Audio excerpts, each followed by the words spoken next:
ने Iran Israel युद्ध पर बड़ा बयान दिया है। उन्होंने कहा कि युद्ध किसी समस्या का हल नहीं हो सकता है। यूक्रेन और रूस के बीच चल रही जंग में असल लड़ाई अमेरिका और रूस की है।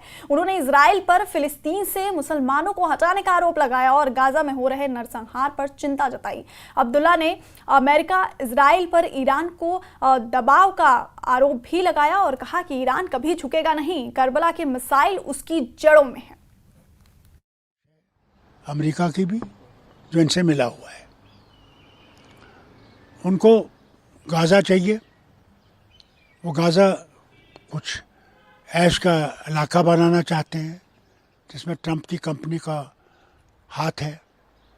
इसलिए वहाँ पे भी कौन मारे जा रहे हैं? जो वहाँ के रहने वाले हैं।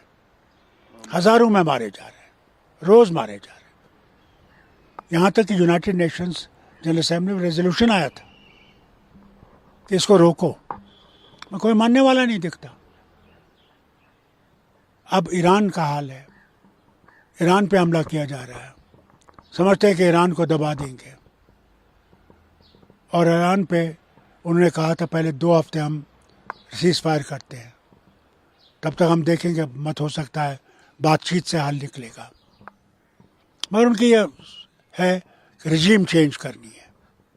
क्या रिजीम चेंज करने से क्या वहाँ कोई अच्छी चीज़ बनेगी?